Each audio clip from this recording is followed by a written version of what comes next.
ونعوذ بالله من شرور أنفسنا ومن سيئات أعمالنا من يهده الله فلا مضل له ومن يضلل فلا هادي له ونشهد أن لا إله إلا الله وحده لا شريك له ونشهد أن سيدنا إيمان طبيب قلوبنا ومولانا محمدا عبده ورسوله الذي أرسله بالحق بشيرا ونذيرا وداعيا إلى الله بإذنه وسراجا وقمرا منيرا أما بعد সবাই পড়েন আউযু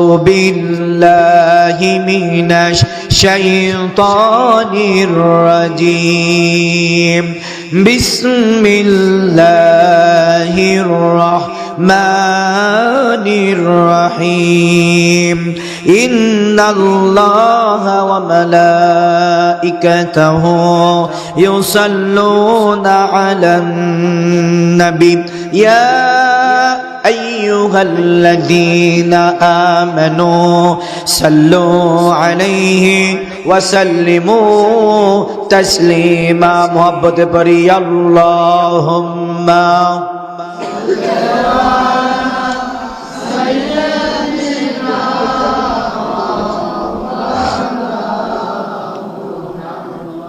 وعلى آل سيدنا شفيعنا محمد দয়ালো নবী প্রেমের ছবি আর আসবে না জগতে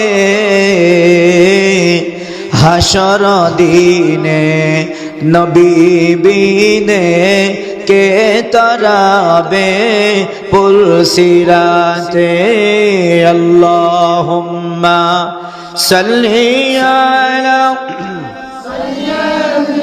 বাইরে গেছি আল্লাহ এসে বসো এখানে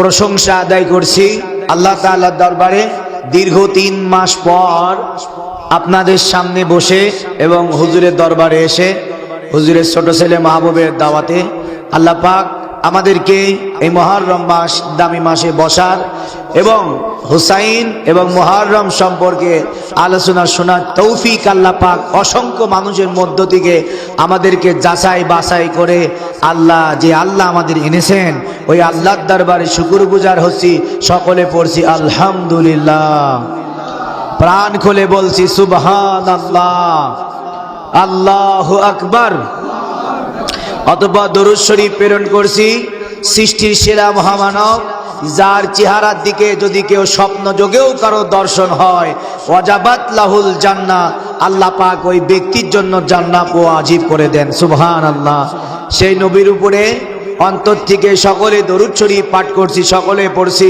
সাল্লাল্লাহু আলাইহি ওয়াসাল্লাম আমরা মৃত্যু একদিন হবেই হয়তোবা একদিন আগে হয়তোবা একদিন পরে কালকেও হতে পারে অথবা আজ রাতেও হতে পারে তো জীবনে অনেক কিছুই তো মুখ দিয়ে উচ্চারণ করলাম কত গালিমন্দ করলাম বাবার সাথে উচ্চ স্বরে কথা বললাম প্রতিবেশীর সাথে মুরব্বির সাথে খারাপ আচরণ করলাম আবার অনেক ভালো কথাও বলেছি তো অনেক ভালো কথার ভিতরে সবচাইতে উত্তম ভালো কথা সেটা হলো কালেমায়ে তৈবা নিজে পড়ো এবং মানুষদেরকে কালেমায়ে তৈবার প্রতি আহ্বান করো আমরা সকলেই মৃত্যুর সময় আজরাইলের সাথে যখন সাক্ষাৎ হবে ওই পরিস্থিতিতে আমরা যেন আমাদের সকলের মুখ দিয়ে উচ্চ স্বরে আল্লাহর নুসরতের মাধ্যমে সকলে যেন প্রাণ খুলে সর্বোচ্চ স্বরে পড়তে পারি লা ইলাহা ইল্লাল্লাহু মুহাম্মাদুর রাসূলুল্লাহ আল্লাহ আমার রব এই রবি আমার সব, কন আল্লাহ আমার রব, এই রবি আমার সব, দমে দমে তন মনে তারি অনুভব, তারি অনুভব, আল্লাহ আমার রব। তোমার দুনিয়াতে আমি যেদিকে তাকাই, অথই নিয়ামতে ডুবে আসি সবাই, কন্যা সুবহানাল্লাহ। তোমার দুনিয়াতে আমি যেদিকে তাকাই, অথই নিয়ামতে ডুবে আসি সবাই, পাক পাখালির গানে পড়ি তাসবিহ কলো রব, আল্লাহ আমার রব। কেউ মুখ বন্ধ রাখবেন না, আল্লাহ আমার রব। তাহলে আমাদের রবকে আল্লাহ। নবী করিম সাল্লাল্লাহু আলাইহি ওয়াসাল্লাম বলেন, তোমরা আল্লাহর প্রশংসা যখন আদায় করো তখন তোমরা বলো প্রাণ খুলে সুবহানাল্লাহ। তরজমা হলো যে আমার আল্লাহ পবিত্র। তো নবী করিম সাল্লাল্লাহু আলাইহি ওয়াসাল্লাম বলেন, এই আল্লাহ তো এমনি পবিত্র, তো তোমার তো আলাদা ভাবে সুবহানাল্লাহ বলে পবিত্রতা আল্লাহর ঘোষণা করার তো দরকার নাই, তারপরও তোমরা আল্লাহর পবিত্রতা ঘোষণা করো। নবী করিম সাল্লাল্লাহু আলাইহি ওয়াসাল্লাম বলেন, যখন কোনো মানুষ আল্লাহকে খুশি করার জন্য বলে সুবহানাল্লাহ, কি বলে? সুবহানাল্লাহ, হে আল্লাহ আমি গুনাহগার তোমার প্রশংসা আদায় করতেছি, তাই বলছি সুবহানাল্লাহ। আল্লাহ তুমি কি আমার ডাক শুনতে পাও? নবী করিম সাল্লাল্লাহু আলাইহি ওয়াসাল্লাম বলেন, আল্লাহ পাক ওই সময় ওই বান্দার দিকে লক্ষ্য করে ডাক দেয়, গায়ে হে আমার অমুক গোলাম, হে আমার অমুক বান্দা সেলিমউদ্দিন অথবা কলিমউদ্দিন অথবা আব্দুর রহমান, তুমি আমার প্রশংসা বর্ণনা করেছো, আমার পবিত্রতা বর্ণনা করেছো। স্মরণ রাখো আমি আল্লাহ এমনি পবিত্র, তোমার বলার দ্বারা আমার পবিত্রতা বৃদ্ধি হবে না, বরং তুমি তো নাপাক। তো স্মরণ রাখো আমি আল্লাহর যখন পবিত্র না ঘোষণা করেছো, কে ভালোবেসে সপেছে জীবন, তাদের কিসের ভয়, কে করে পরাজয়, শহীদি তামান্নাতে কাঁদে তার মন। সুবহানাল্লাহ। নবী করিম সাল্লাল্লাহু আলাইহি ওয়াসাল্লাম বলেন, মুহররম মাস এমন একটা দামি মাস, قال رسول الله صلى الله عليه وسلم أفضل الصيام بعد رمضان شهر الله محرم। আল্লাহ নবী ডাক দেখায়, মুহররম মাসটা এটা মানুষের মাস নাই, শাহরুল্লাহ মুহররম এটা হলো আল্লাহর মাস। জোরে কান, কার মাস? আল্লাহ নবী ডাক দেখায়, রমজান মাসের পর কেউ যদি মুহররম মাসের 9, 10 অথবা 10, 11 এই রোজা যদি কেউ রাখে, বাদাল্লাযী সানাতাহু ওয়া বাদাল্লাযী ক্বাবলাহু গুফিরা লাহু মা তাকদ্দামা মিন যামবিহি। আল্লাহ নবী ডাক দেখায়, মাত্র 2টা রোজা রাখার কারণে দয়াময় আল্লাহ ওই ব্যক্তির জীবনের 1 বছরের গুনাহ আল্লাহ পাক মাফ করে দিবে। শুধু 1 বছরের গুনাহ মাফ করবে না, আল্লাহ নবী ডাক দেখায়, গুনাহ শুধু মাফ করবে না, বরং আল্লাহ পাক ওই ব্যক্তির জীবন থেকে 1 বছরের গুনাহ মাফ করে ওই গুনাহটা নেকি দ্বারা পরিপূর্ণ করে তার আমলনামায় জান্নাতে যাওয়ার হিসেবে আল্লাহ পাক পরিবর্তন করে দিবেন। শুধু এতটুকুই না, খেয়াল করেন মুহররম মাস এমন দামি মাস, আল্লাহ নবী ডাক দেখায়, 10 মুহররমে কোন মানুষ যদি তার পরিবারের জন্য আগেকার অন্য দিনে শুধু ব্রয়লার কিনে খাওয়ায়, কিন্তু মুহররম মাসের 10 তারিখে যদি কোনো মানুষ তার পরিবারের তার সাধ্য অনুযায়ী একটু ভালো মন্দ খাওয়ার ব্যবস্থা করে, নবীর মহব্বত, আল্লাহ নবী ডাক দেখায়, আল্লাহ নবীর মহব্বত মানার কারণে একটা দিন ভালো মন্দ তার সাধ্য অনুযায়ী তার পরিবারে খাবে, আর আল্লাহ পাক বাকি সারা বছর জান্নাতি খাবার ওই পরিবারের জন্য ব্যবস্থা করে দিবেন। কন্যা সুবহানাল্লাহ। ভাইরা আমার, 10 মুহররম অনেক ইতিহাস এই মুহররমে অতিবাহিত হয়েছে। আল্লাহ নবী ডাক দেয় গায় 10 মুহররমে যত নবী রাসূল আল্লাহর দরবারে দোয়া করেছিলেন আল্লাহ পাক প্রত্যেকের দোয়াগুলো 10 মুহররমের দিন আল্লাহ পাক কবুল করে নিয়েছেন। আদম আলাইহিস সালাতু ওয়াস সালাম, খেয়াল করেন, আদম আলাইহিস সালাতু ওয়াস সালাম ছিলেন জান্নাতে, জান্নাত থেকে দুনিয়ায় আসলেন 350 বছর। আদম নবী সূর্য আর ওঠে না, চাঁদ আর ওঠে না, আদম নবী পেরেশানিতে পড়ে গেলেন। আল্লাহ বুঝি নারাজি হয়ে গেছে। 350 বছর পর আল্লাহ পাক তাকে একটা বাক্য শিখাই দিলেন, পড়েন, রব্বানা জালামনা আনফুসানা ওয়া ইল্লাম তাগফির লানা ওয়া তারহামনা লানাকুনান্না মিনাল খাসিরিন। 350 বছর পর আল্লাহ পাক আদম নবীকে এই বাক্য শিখাই দিলেন। আদম নবী আল্লাহর কাছে হাত উঠাইয়ে এই দোয়া পরে যখন, এই আয়াত পরে যখন দোয়া করলেন, সঙ্গে সঙ্গে আল্লাহ পাক তার দোয়া কবুল করে পূর্ব দিকে সুন্দর চাঁদ সুন্দর সূর্য উঠাই দিছে। যেই দিন সূর্য উঠলো দুনিয়া আলোকিত হলো, আসমান সুসজ্জিত হয়ে গেল, ঘাস দেখা গেল, জমিনটা সুন্দর হলো।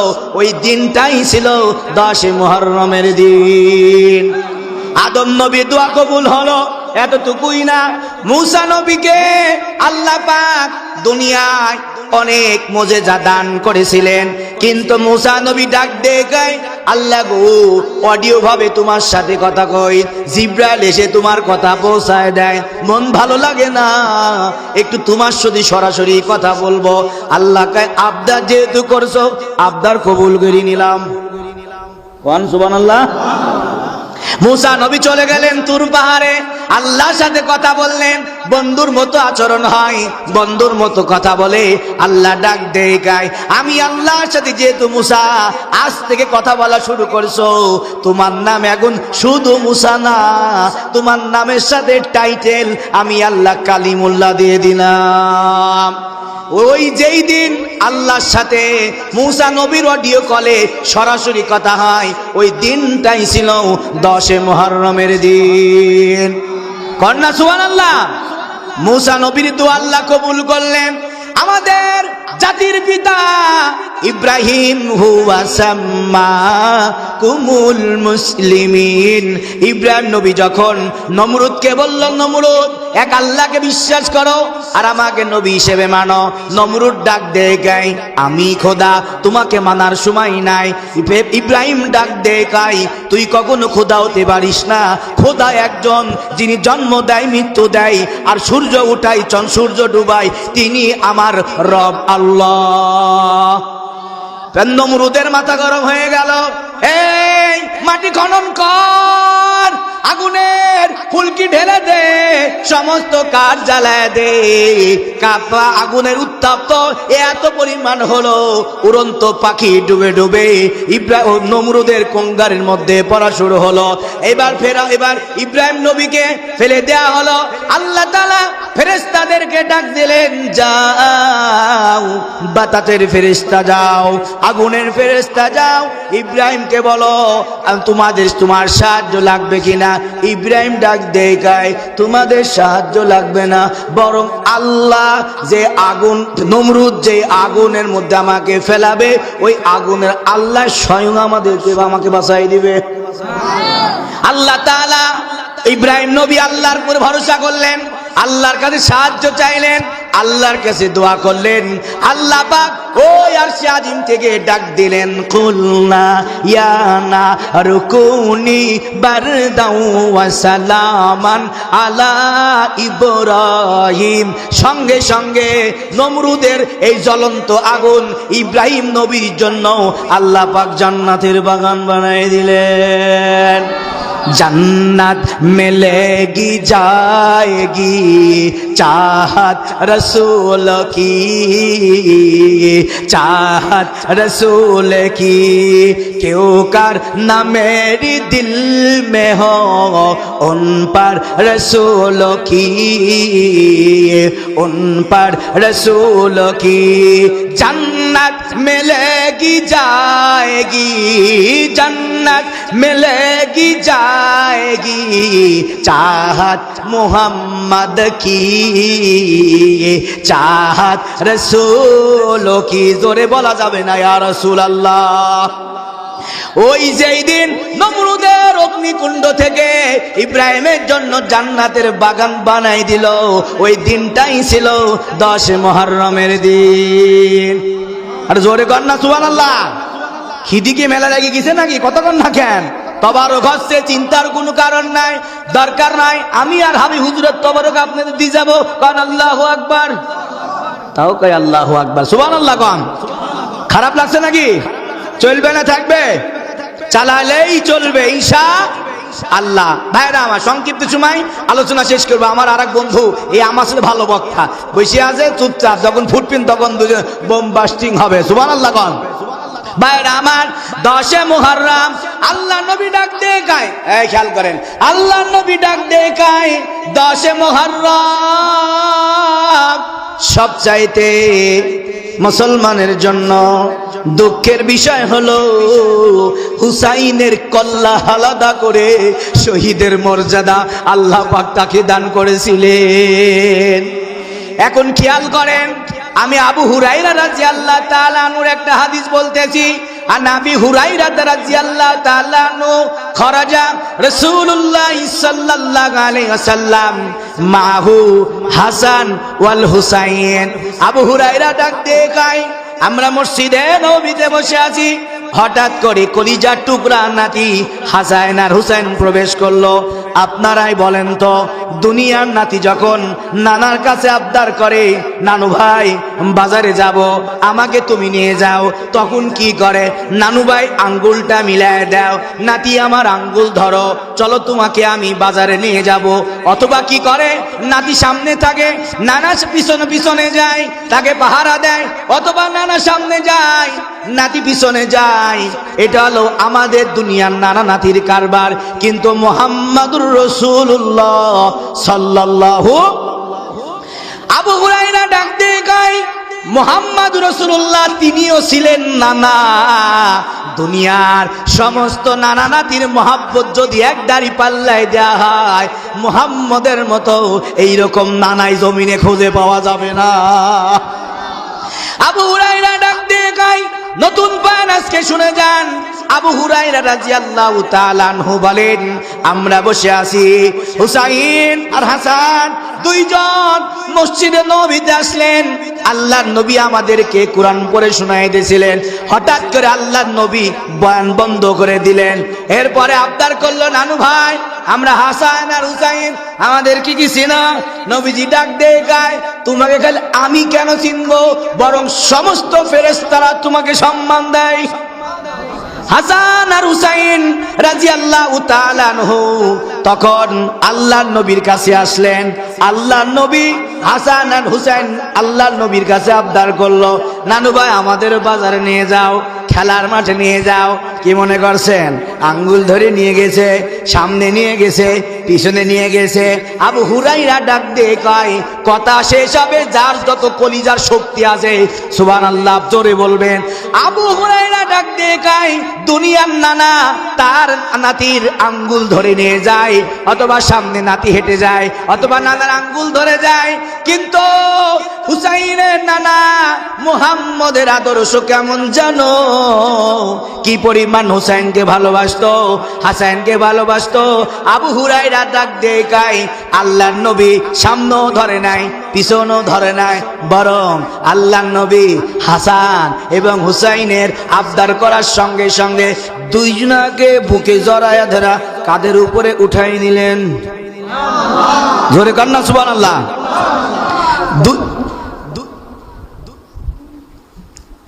কাদের উপরে কি করলেন? দুই কাদের উপরে কি করলেন? উঠাই নিলেন। এটা হলো হুসাইন রাদিয়াল্লাহু তাআলা আনহু, হাসান এবং হাসানের প্রতি আল্লাহর নবীর মহব্বত। কোন সুবহানাল্লাহ। ভাইরা আমার, শুধু এতটুকুই না, হুসাইন রাদিয়াল্লাহু তাআলা আনহুর প্রতি আল্লাহর নবীর কি পরিমাণ মহব্বত ছিল ভালো করে শুনেন। খালি সিগন্যাল দিছে, কয় মুক্তাসা কর, মুক্তা ওয়াজ শেষ করে দেন, 10 মিনিট আরো ওয়াজ করবো। কতক্ষণ না কিসের জন্য? হুজুর বললে ওয়াজ করবো, তাও ওয়াজ করবো, হুজুর ওয়াজ করবে আর কি 10 মিনিট, কয় মিনিট? হ্যাঁ, বসে থাকো শোনা, মা বাবু চিল্লাও না, খুব কষ্ট করে আছে, 3 মাস পর ওয়াজ করতে দাও, বহু কষ্ট করে ওয়াজ করে আছে, কথা কন না কিসের জন্য? কন সুবহানাল্লাহ। 10 মিনিট ঘড়ি ধরি পুরা 10 মিনিট ওয়াজ করবো। 10টা 23 বাজে, 10:30 পর্যন্ত ওয়াজ, আর 7 মিনিট যাও, সুবহানাল্লাহ কন। এই খারাপ লাগছে আপনাদের? হ্যাঁ, হাসান এবং হুসাইনের মহব্বত, নবী করিম সাল্লাল্লাহু আলাইহি ওয়াসাল্লাম বলেন, মান হাব্বা হাসান হুসাইন ফাহাব্বানি দাখালাল জান্নাহ। নবী করিম সাল্লাল্লাহু আলাইহি ওয়াসাল্লাম বলেন, যে ব্যক্তি হাসান এবং হুসাইনকে ভালোবাসবে, সে কেমন যেন আমি মুহাম্মদকে ভালোবাসলো, আর আমাকে যে ভালোবাসবে, সে আমার সাথে জান্নাতুল ফিরদাউসে বসবাস করবে। আর জোরে কর না সুবহানাল্লাহ। আল্লাহ নবী খুঁজে পাওয়া যাচ্ছে না, 3 দিন যাবত আল্লাহ নবী নাই। মদিনার সমস্ত দোকানপাট বন্ধ হয়ে গেছে, মদিনার বাচ্চারা মায়ের দুধ পান করা বন্ধ করে দিয়েছে। ওমর ডাক দিয়ে কয়, আইনা মুহাম্মদ, আমার কলিজার টুকরা নবী কোথায়? আমার নবীকে কি মুনাফিকরা হত্যা করে ফেলছে? যদি হত্যা করে স্মরণ রাখো, ওই মুনাফিকের গোষ্ঠী আমি রাখবো না। ওমর চিল্লা পাল্লা শুরু করে দিল। আবু বকর ডাক দিয়ে কয়, ওমর চিন্তা করো না, চিল্লা পাল্লা করো না, চলো একটু খোঁজাখুঁজি করি, কোথাও হয়তো আল্লাহর নবীকে পাওয়া যেতে পারে। আল্লাহর নবীর তদন্তে আবু বকর এবং ওমর 2 জনে রওনা দিলেন। গ্রামের দিক থেকে পাহাড়ি এলাকায় রওনা হলেন। পাহাড়ের সামনে দাঁড়ায় দেখেন একজন রাখাল কিছু মেষ পালন করতেছে। ওমর ডাক দিয়ে কয়, এ রাখাল, মুহাম্মদ নামে কোন অজানা ব্যক্তিকে দেখছো? রাখাল ডাক দিয়ে কয়, মুহাম্মদকে তা চিনি না, তবে 3 দিন যাবত এই পাহাড়ের মধ্যে একজন মানুষ প্রবেশ করেছে। ওই দিন থেকে আমার এই ছাগলগুলো খায়ও না, পানও করে না, সামনেও যায় না, পিছনেও যায় না, বরং একই জায়গায় দাঁড়ায় দাঁড়ায় এই পশুগুলোর চোখ দিয়ে পানি বের হইতেছে। আবু বকরের বুঝতে বাকি থাকলো না, ওই পাহাড়ের মধ্যে আল্লাহর নবী আছেন। চলে গেলেন, বড় ইতিহাস সংক্ষিপ্ত শেষ করে দিচ্ছি। চলে গেলেন, যে দেখেন আল্লাহর নবী, কোনো জায়নামাজ নাই, কোনো ফোম নাই, কোনো বিছালি নাই, নরম কিচ্ছু নাই, শক্ত পাথরের উপরে লাগাতার 3 দিন আল্লাহর নবী সিজদায় পড়ে আছেন। আবু বকর চিন্তা করলেন, নবী সিজদায় পড়ে নিজের জন্য কান্না করে, নবী সিজদায় পড়ে পরিবারের জন্য কান্না করে, টেনশন হয়ে গেল। হঠাৎ করে আবু বকর নবীর ঠোঁটের কাছে কান লাগায় দেখে নবীজি সিজদায় পড়ে বলতেছে, ইয়া আল্লাহ হুম্মাগফিরলি আলা উম্মতি। সুবহানাল্লাহ। ও আল্লাহ, আমার উম্মতকে আপনি মাফ করে দেন। আবু বকর বলল, ইয়া রাসূলুল্লাহ, আপনি বলেছেন আসমানের তারার চাইতে আমার আমল বেশি। যান, আমি আবু বকরের যে পরিমাণ আমল হয়েছে সব আমলগুলো আপনার উম্মতদেরকে দান করে দিলাম। তারপর আল্লাহর নবী মাথা উঠায় না। ওমর ডাক দিয়ে কয়, ইয়া রাসূলুল্লাহ, আমি আপনার কল্যাণ নিতে এসে আমার কল্যাণ দিয়ে দিয়েছিলাম, কি পরিমাণ মুজাহাদা করেছি, জান আমার যে পরিমাণ সওয়াব হয়েছে তাও আমি আপনার উম্মতদেরকে আবু বকরের মতো দান করে দিলাম। তারপর মাথা উঠান। তারপর আল্লাহর নবী মাথা উঠায় না। আবু বকরও কাঁদে, ওমরও কাঁদে। আল্লাহ নবী মনে আর মাথা উঠাবে না। চিন্তা করে দেখলো সম্ভব না, যাই ফাতেমা ডেকে আনি। ফাতেমাকে ডাকা হলো। ফাতেমা বলল, কি ব্যাপার, আমার আব্বা কোথায়? উনি ভয় খেয়ে গেছেন। আমার আব্বা কি সত্যি তাহলে মেরে ফেলা হয়েছে? কয় না, পেরেশান নিও না, তোমার আব্বা জীবিত আছে, তবে ওই পাহাড়ের মধ্যে অবস্থান করছে। এই অবস্থায় তুমি চলো, তুমি ডাকলাই তোমার আব্বা সিজদা থেকে উঠবে। 3 দিন মুহাম্মদ সিজদায় পড়ে আছে, একটা দানা মুহাম্মদের পেটের মধ্যে ঢুকে নাই। কন্যা সুবহানাল্লাহ, চোখের পানি ফেলে কাঁদো। দেখো ওই সিনারি, ওই মক্কা, কোথায় সেই মক্কা? পাহাড়ের মধ্যে সিঁড়ি আছে, তারপর মানুষ উঠতে কষ্ট হয়। তখন সিঁড়ি ছিল না, আল্লাহর নবী পাহাড়ের মধ্যে সিজদায় পড়ে আছে তোমাদের জন্য 3 দিন। ফাতেমা চলে গেলেন, ডাক দিয়ে কি, আব্বা যান, সিজদা থেকে মাথা উঠা, আপনার পেট তো দেখছি পিঠের সাথে লেগে গেছে, আপনার চোখের পানিতে পাথর ভিজে গেছে।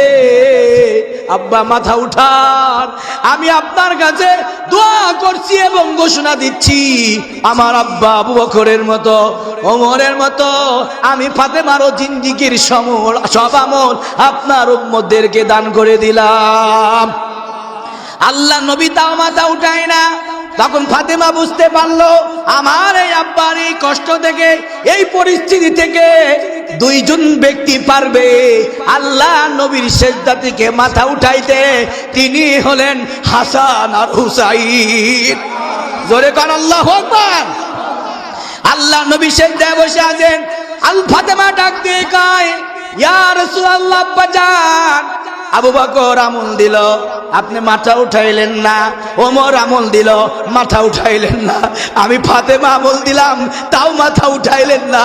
জান, আপনার ওই দুই কলিজার টুকরা, আপনার শরীরের একটা অংশ, যার গলার সাথে আপনার ঠোঁটের চুমা লেগে, যার কপালের সাথে আপনার চুমা লেগে আছে, যার হাতের সাথে আপনার চুমা লেগে আছে, যার বুকের সাথে আপনার চুমা লেগে আছে, যার পুরা দেহটা আপনার শরীরের সাথে লেগে আছে, জান ওই কলিজার টুকরা দুইজন নাতি হাসান হুসাইনকে আপনার উম্মতের জন্য কুরবানি করে দিলাম। জোরে কোন আল্লাহু আকবার।